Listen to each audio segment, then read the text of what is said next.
everybody, you're here with Luminol on the Wall. I'm Becky, and today's case is pretty darn diabolical, and it got fairly sensationalized in the media, especially in the Utah area, because of a children's book. Now, before I get into the case, I actually have a really endearing story about a children's book, and I figured out of all the cases to share this story in, this would be it.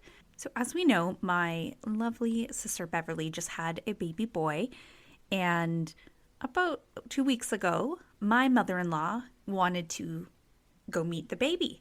And so I brought her over, and when we show up, my mom's best friend is there, our lifelong, second mother is there, and Bon Bon gives this wonderful gift to my sister. She opens it up, and it is the book Love You Forever by Robert Munsch. It is the sweetest book. I remember reading it as a child, but I feel like it definitely hits a lot differently as an adult. And so my sister opens this book. I think she reads the first line, and she hands it to me, and she says, Becky's going to read it for everyone. She hands me the book, and I'm initially thinking wow, way to be a dick, Bev. I did not want to read in front of everyone. It's not my strong point. How rude. But then, I shake my head and I said, no, I'm going to read this for my sister. And I start reading, and it's very, very precious. We get to the one page, and it says, I'll love you forever. I'll like you for always. As long as I'm living, my baby you'll be. And so the story continues, and that's kind of the theme of the whole thing. If you've read this book, you know how emotional it can be. So the whole time I'm reading, I am choking back tears. I can feel it's swelling in my throat, and I know it's only a matter of time before it happens, right? So I'm just focused on the words, reading them, looking up, and I look at Craig, Bev's husband, kind eyes, not crying. I'm fine if I just focus on him. I make the big mistake of looking up. I look over at Bon Bon. She is crying. I look over at my mom's friend Nancy. She's crying. And my sister's crying. And what am I doing? I am also crying. So the four of us women are just sitting there crying. And I'm trying to finish the second half of this book. And Jamie and Craig are just watching this all go down. And they're probably thinking, Jesus, these women, hey? But although it was a little tough to get through and we all shared a good tear, it was very precious. So in saying all that, let's get into the case. So I'm going to read you the final verse of a children's book called I Am With You. I am here every day, every minute, every second. Although you cannot see me, I am there. It's me in the wind. I'm the chill you feel. It's me. The feeling as if someone's with you. I will forever love you, my sweet baby, until we see each other again. Yes, I am with you. Now this book is written by a woman named Kouri Richins. And she wrote this book to help her grieving children deal with the loss of their father. I want you to remember how sweet this book seemed as we go through the case. So we're heading to Utah, where Eric Richins was born on May 13th, 1982, to Linda and Eugene Richins. He came from a proud family with deep roots in Summit County. Eric was the oldest of 3 children. He had 2 younger sisters named Katie and Amy. And he was known to be fiercely loyal to everyone he loved. Eric was often described as incredible and kind, and he was a really dedicated member of the Mormon Church. As part of his faith, he spent 2 years in Mexico in an LDS mission, where he learned to speak Spanish fluently. Now, from a young age, Eric was a really hard worker. He was someone who gave his all to everything he put his mind to. He grew up on a family-owned cattle ranch where he learned essential ranching skills. He became known for being especially good with horses and cows. And he ended up being a really great rancher. But Eric wasn't just a cowboy. He also had a huge passion for sports. He loved cross-country, basketball, baseball, and soccer. And by 2009, Eric was on his way to becoming a fairly successful entrepreneur. He co-owned a stone masonry construction business called C&E Masonry with his close friend Cody Wright. Being a contractor, Eric was at Home Depot all the time. And it just so happened that one of the cashiers really caught his eye. Her name was Kouri Darden. She was smart, bubbly, a good conversationalist, and overall a pretty sweet girl, and Eric really liked her. But he was also a shy guy when it came to the ladies, and he had a hard time approaching her. However, on one of his visits to Home Depot, one of Kouri's coworkers really encouraged him to just go talk to her. And eventually he did, and he asked her out. Now, they went on their first date and sparks flew, and from that point on, they were glued at the hip. Not too long after they began dating, the couple became pregnant, and they had their first son in July of 2012. The following year, the couple got married in a nice, intimate ceremony in the backyard of their modest 5-bedroom home. And then they had 2 more boys. Eric was an incredible father. He was just so involved. He coached their sport teams. He taught them how to be ranchers just like his father had. These boys were just so lucky to have a father like him. Eric really did put in a lot of effort with his family, and he also put just as much effort into his business. And by this time, his business was really thriving. And Kouri, his wife, really wanted in on the action too. So she got her real estate license and started her own business in 2019 called Kouri Richins Realty. She began buying and flipping houses, and according to customers, she really had an eye for what looked good, and it appeared she was becoming very successful too. The couple seemed to have it all. A happy family, successful and fulfilling jobs. However, that came to an abrupt halt on March 4th, 2022, when the Richins family's life was flipped upside down. At 3 a.m. on March 4th, Kouri placed a call to 911 from their home in Utah. She explained that she had walked into their marital bedroom where she found her husband, Eric, cold and unresponsive. 911 dispatchers instructed Kouri to try and get him off the bed and onto the floor so that she could begin CPR. At 3:22 a.m., sheriff deputies and EMS arrived. They found Eric's body at the foot of the bed, and they attempted to save his life, but he was pronounced dead at the scene. Now, Kouri told the paramedics and officers that she had attempted to do CPR before they had arrived. They found this a little odd because they know that Kouri was directed to move Eric to the ground, which she hadn't. And then on top of it, when they first got there, they noticed that his mouth was filled with blood. And logically, you would think that if someone tried CPR, even just the compression part, that the blood may have spilled out of his mouth a little bit, right? So there were some doubts that Kouri had even attempted CPR. So while officers are trying to get to the bottom of this death, Kouri tells them that her husband had a pretty bad pill problem. So they asked her what pills and where were they. They wanted to see if he had overdosed. But Kouri said she didn't know what or where they were. She said their maid would regularly hide these pills to make it harder for Eric to access them, which I'm just calling bullshit right now. I feel if you are aware that your partner has an addiction of some sort, most likely you know what that addiction is too. So I don't know if the officers are feeling that something isn't right like I am, but they start asking Kouri about the evening and what had happened leading up to this moment. Now, Kouri explained that earlier that evening, her and Eric had been celebrating a monumental moment for their family. Kouri had just closed on a purchase of a $2 million home that they had bought for her real estate business. It was something that was really going to put her on the maps. And if done well, she could walk away with $12 million in their pocket. Now, this home was unfinished, but it was huge. It wasn't just a home, but it was an estate. It was 20,000 square feet with a 3,000 square foot guest house. It had 8 bedrooms, all with ensuite bathrooms. It could sleep up to 60 people. It could host business retreats or family events. The options were endless. It had a swimming and rehabilitation pool, a gym, butler's pantry, indoor volleyball court, and rock climbing wall. It had 2 different kitchens and just so much more. All of this was on an 8.75 acre lot. So just before 11 p.m., Kouri had brought her husband a celebratory Moscow Mule and a weed gummy. And after that drink, they were going to be going to bed. However, one of their boys came in to their room because he had had a terrible nightmare, and he requested that Kouri bring him back to bed until he fell asleep. So Kouri plugged her phone in and took her son back to bed. Around 3 a.m., she woke up and returned to her and Eric's bedroom, and that's when she found her husband cold and unresponsive and called 911. Now, with all this commotion going on, the Richins boys had been woken up, and when they learned that their father had died, they were completely devastated.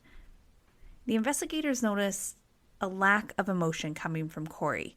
She was consoling her boys, but she was rather stoic, considering her better half had just passed away. And maybe she was just trying to stay strong for her children, but something about the whole night just seemed off. Now, when Eric's family found out about his untimely death, they were shocked and completely mortified. When they found out about his quote-unquote overdose, they were adamant that Eric did not have a pill problem, despite what Kouri had said. And when investigators searched the Richins' home, they didn't find a single pill anywhere in the house. Not even like a hidden stash, like nothing. So they were pretty suspicious about Eric's death right out the gate. Now, what added to their suspicion was the next day, Kouri decided to host a gargantuan party at this new estate that her and Eric had, according to her, closed on. And you're probably thinking like a celebration of life for Eric and all his loved ones. But this was not the case. It turned out that Kouri was celebrating this deal she had just closed on. The issue with this was that despite telling investigators that it had closed the evening of Eric's death, it had not. It turns out at that point they were still finalizing the contract, and according to friends and family, Eric did not approve of this purchase, and he was planning to tell Kouri that they were not buying the home on March 5th. He did not feel like it was a smart investment at all. He felt it was a money pit, and it could potentially ruin them. Now, the property had started to be built in 2017 and had not been completed, which by 2022 was a little concerning. And that property actually created a bit of controversy in the community. What the controversy was, I don't really know, but I think that it was just taking so long to be completed and they didn't have anyone who was buying it.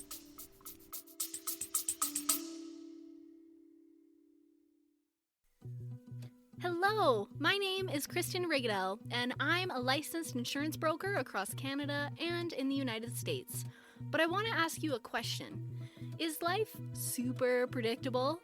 No, there's always going to be curveballs in life, but there's two things that I can guarantee you. One, we're all going to have to pay taxes, and two, we're all going to die. I know, it's morbid, right? But it's true. And that's where life insurance comes in. Life insurance is a selfless act. At the end of the day, it's meant for your loved ones in the event you were to pass away unexpectedly. And not that money can ever replace us, but I always liked the idea of leaving some money behind for my brothers, whether that be for their college education, or a down payment on a house, or even just time off of work to grieve. Because the last thing I would want for my family is to have to go to work and pay the bills while they're grieving.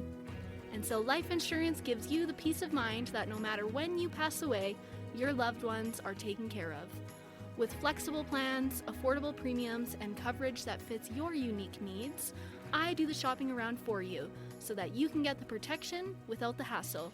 Because taking care of your future doesn't have to be complicated. If you'd like to discuss options, you can send me an email at krigidel15lrxc@wfgmail.ca or give me a phone call at 403-785-7670 to learn more and get a free quote today so you can live tomorrow with peace of mind.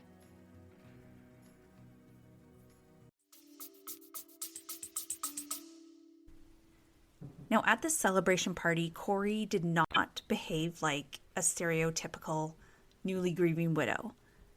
Now, I know we talked about this so many times and everyone grieves very differently, but she was seen drinking and partying, just having a real good time. What's even weirder is that Kouri had not told a single soul that Eric, the father of her children, had just died 48 hours prior. The only people knew was Eric's family. Now, could you imagine being at the celebration, going through one of the worst things you've ever experienced, and watching this widow completely ignore that it happened, basically? To be honest, I would probably fucking leave. I couldn't handle such a jovial scenario when I'm grieving.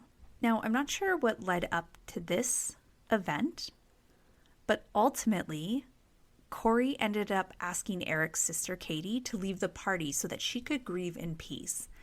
But what I think she really meant was, stop being a Debbie Downer and get out of my damn party. Now, this really upset Eric's family because it just didn't feel like Kouri was grieving at all. Clearly, she was all business, despite losing her husband. This deal obviously meant the world to her. Now, the next day, Katie, Eric's sister, was so angry with Kouri and her lack of emotion that she actually confronted her about it.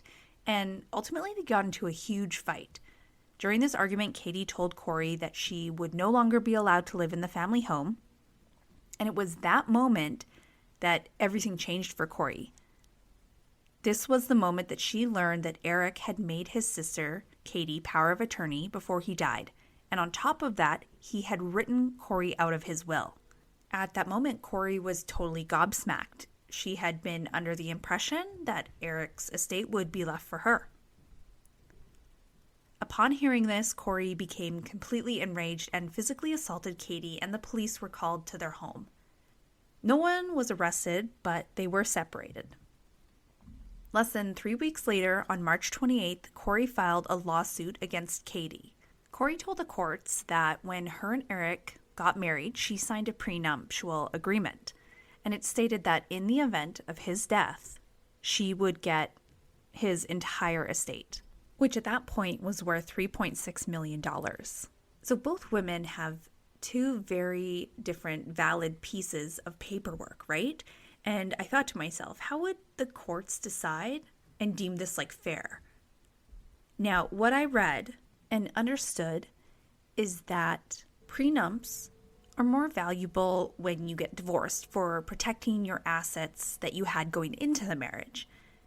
And even though it said she would get his estate if he died, things changed. And because he wrote a more recent will in the event of his death, that would hold more clout than the original prenup. So that's just what I read online, so I could be wrong, but it totally makes sense in my brain. So anyways, on top of Kouri suing Katie for the estate, she also sued her for $300,000. Now, you can imagine this is probably so shitty for everyone involved. First, they lose Eric, and now there is a financial battle.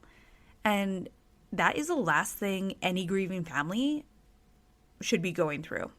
Now, Katie and her family really didn't like the way things were going, and they did not back down. Katie filed her own petition to the courts asking that Kouri be denied any of Eric's money because she was currently under investigation for Eric's death. Yes, I said it. His death.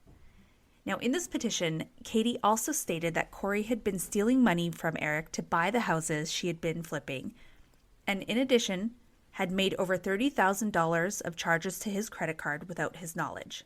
Now, these are some pretty big accusations. However, the courts put this on the back burner until there was some clearer answers.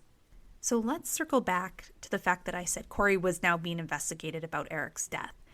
Now, first of all, the police wanted to keep this investigation fairly low-key so that Kouri wouldn't be tipped off.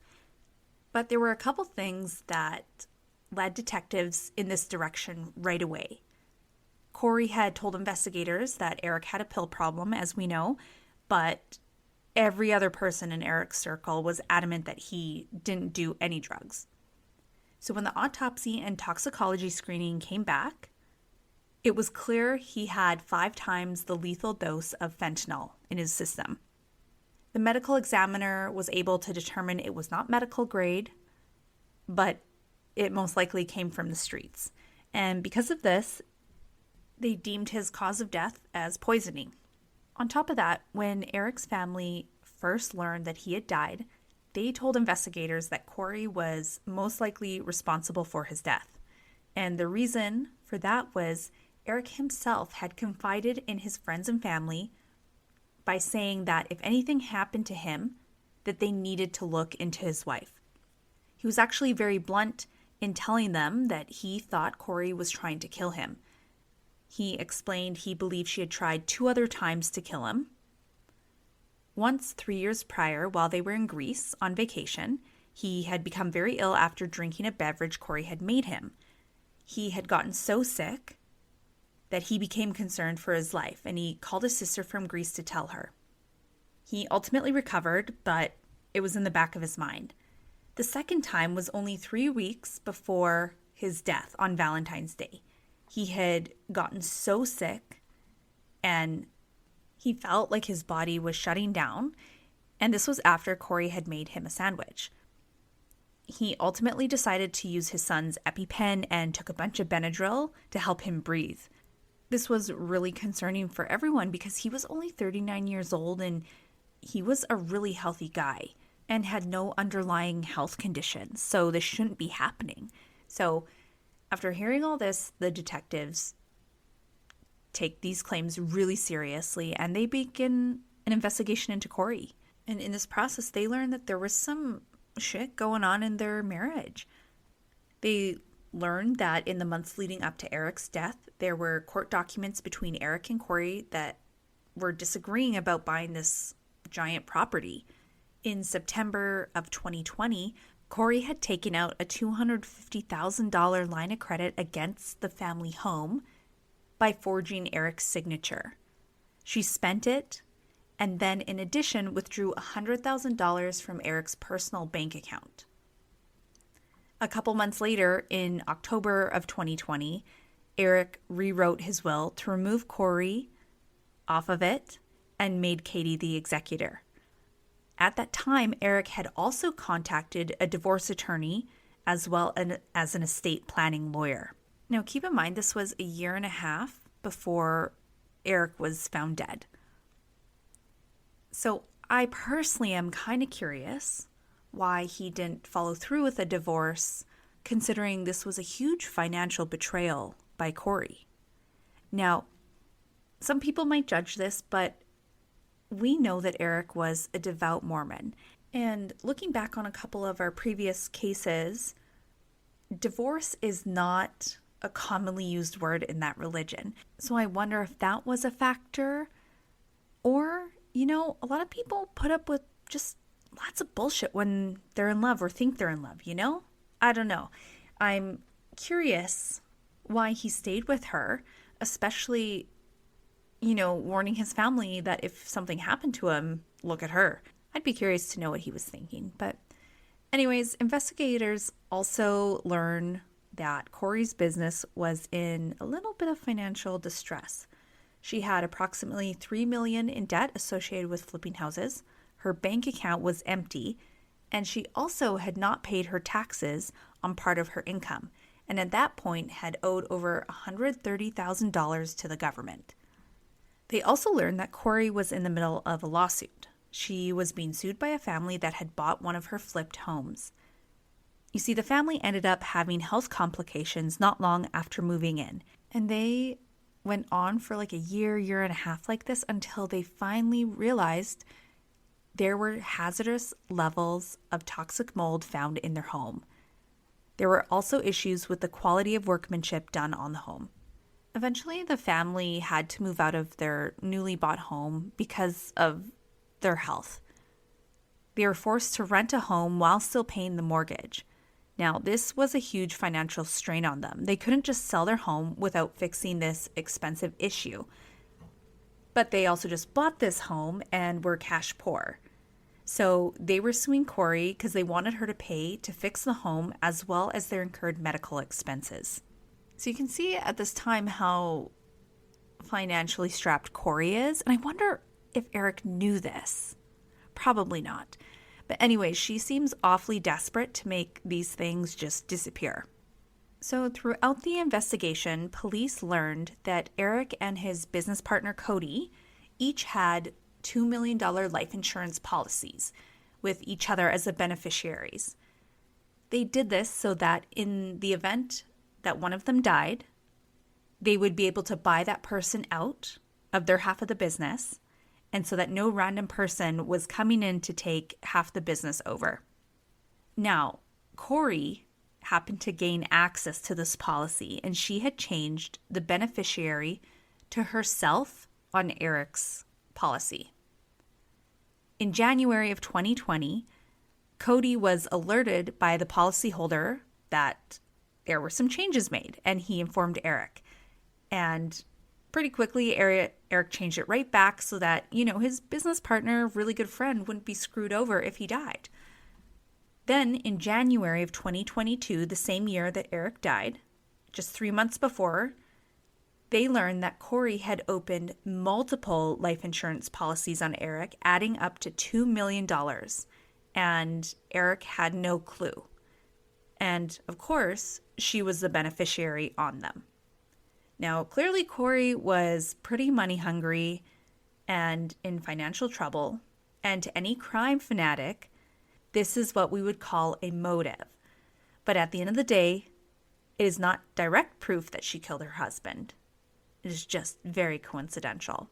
So over the next year, while this investigation is going on, Kouri is kind of left to live her life, take care of her boys, and do whatever.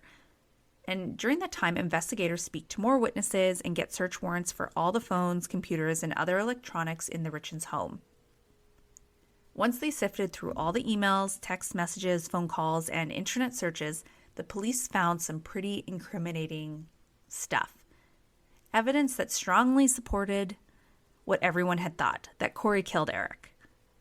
One of the most damning pieces of evidence was a text chain between Kouri and a woman named Carmen. Now, Carmen was a housekeeper that Kouri employed in her real estate business. Carmen had previous drug charges. In 2021, she had been charged with first-degree felony drug possession, and because of this, she took a plea that entered her into drug treatment court. Now, when their text conversation was reviewed, it was clear that Carmen had provided Kouri with fentanyl. When they saw that, they brought Carmen in to be interviewed on May 3rd, 2023. She confessed that Kouri had contacted her multiple times between December 2021 and February 2022. Initially, she said she was looking to get pain meds for an investor with a back injury. They ended up meeting up a few days later at a house Kouri was flipping to do the exchange. A few weeks later, Kouri contacted Carmen again, and she was looking for something specifically stronger. She told her she wanted fentanyl.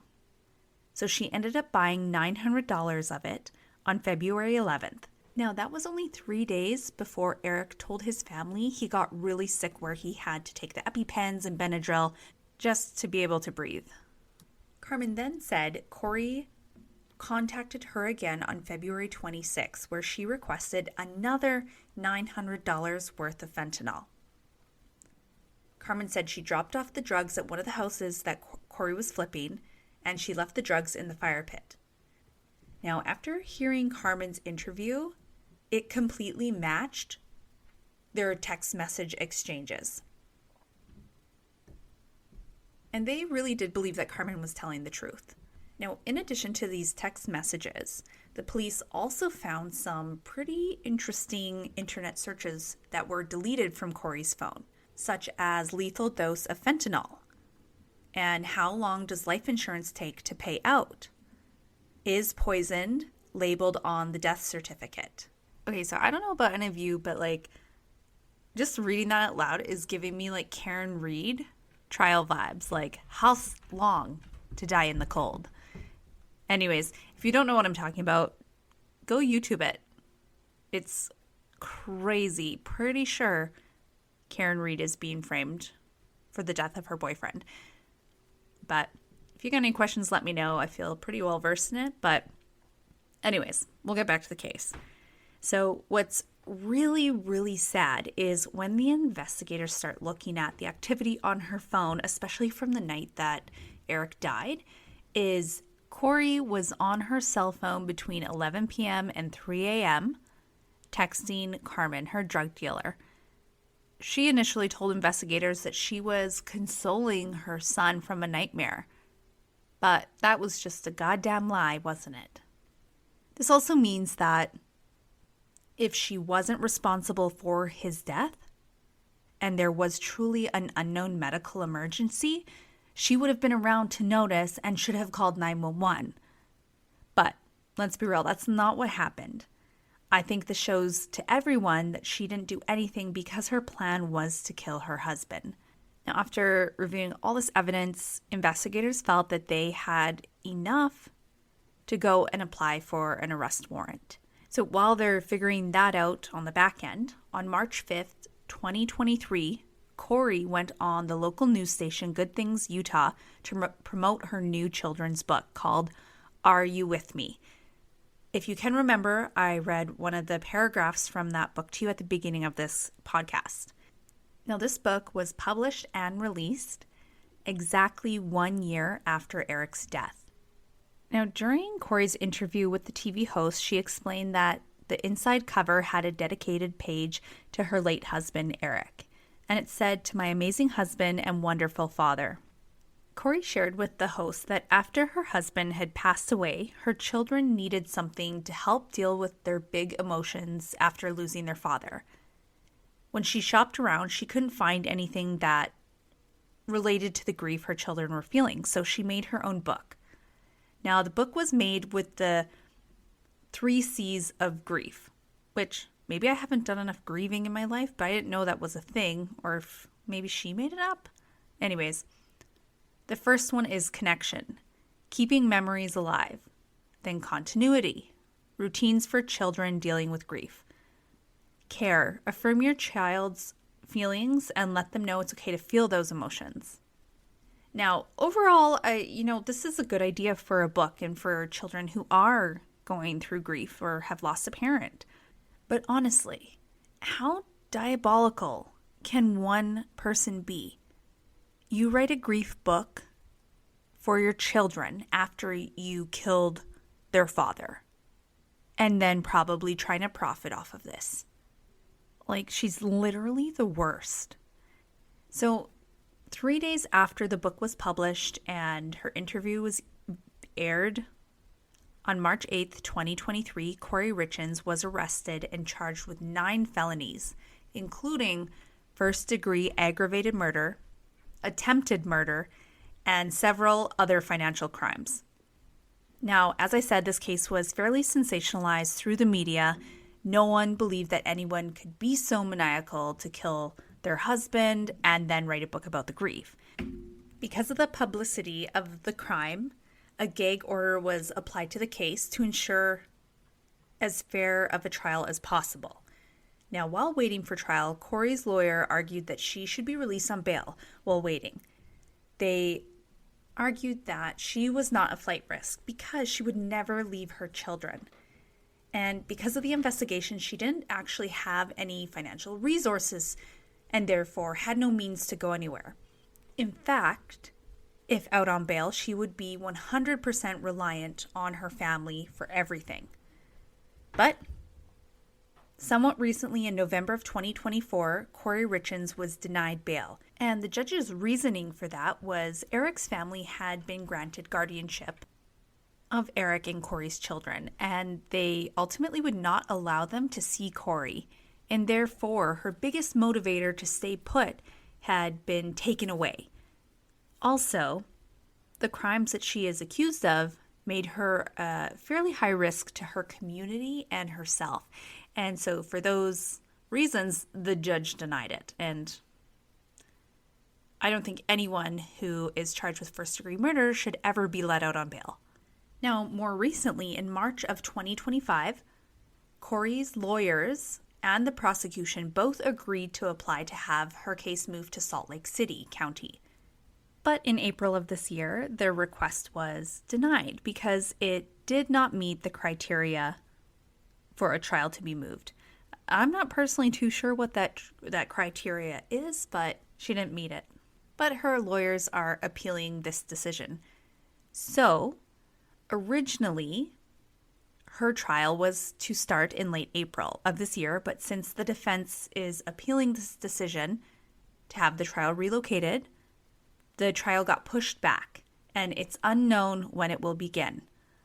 However, about 1,100 Summit County jurors have completed a preliminary survey and may be called for jury selection. So hopefully it's in the fairly near future.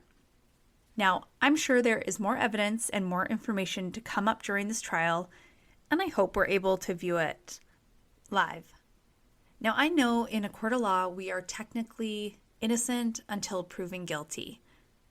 But what we know of this case so far is pretty damning, and it's hard to imagine that Eric Richins could have died at the hands of anyone else. So I personally think she's pretty darn guilty, but only time will tell. So my sincerest thoughts and prayers go out to the Richins family, including Eric's children, because they lost an incredible father, brother, and son. And this process must be so hard on all of you. And unfortunately, it's not over. I also always find it so hard in these cases when one parent does the crime because the children lose out on having both parents. And that is the biggest travesty other than the murder. And I say this every time because it truly makes me so sad. I couldn't imagine living without my parents, especially at a young age. So, Richins family, I'm sending you lots of love, and I really hope that this trial does not drag on and you guys can get a bit of closure sooner than later. For now, this case is not over. We will keep you updated on all the future trial details and the outcome. This is the case of Eric Richins. Thanks for listening.